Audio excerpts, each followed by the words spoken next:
Welcome to Nasdaq TradeTalks. I'm Jill Malandrino, Global Markets Reporter at Nasdaq, coming to you live from the SALT Conference in New York City.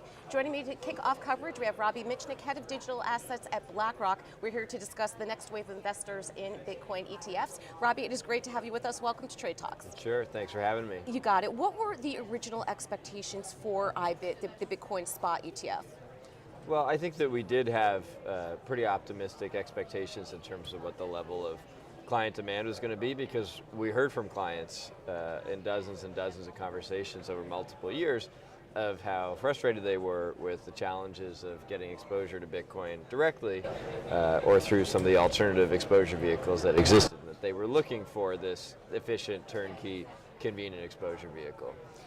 What was the journey like for BlackRock? How did you get comfortable in the digital asset space? Yeah, well, you won't be surprised that it didn't happen on a whim. This dates back really to 2016, let's say, which predates my time there. I joined in 2018. Early exploration around this whole area kind of concluded that it wasn't ready for prime time, wasn't ready for institutional grade solutions for our clients. But then as time went on, we began to do more exploration around blockchain in general initially. But then that fed into what we now think of as the three pillars of the digital asset space: crypto, stablecoins, and tokenization from our perspective.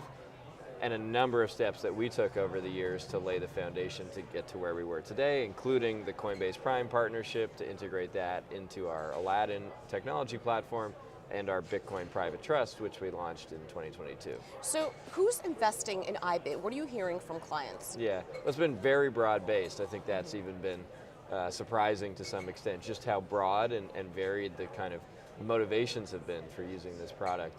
But we've seen obviously a lot of end investor direct, but that spans everything from kind of small dollar retail to ultra high net worth, in many cases we're talking 9-figure positions for a number of our clients. Then you have a little bit of wealth advisory. Today that's primarily the RIA channel, which is what was turned on the fastest.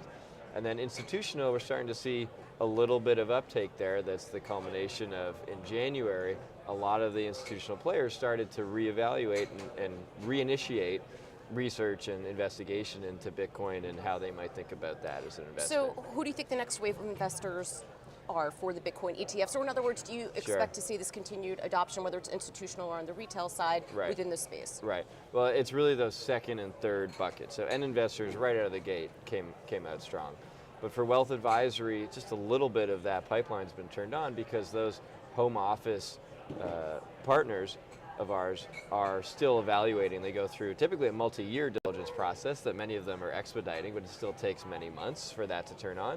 And then institutional, it's a long sort of diligence and education journey that's starting to come to fruition for a number of those players. All right, Robbie, appreciate the insight. Thanks for joining us on Trade Talks, and thanks for joining me from SALT in New York City. I'm Jill Malandrino, Global Markets Reporter at Nasdaq.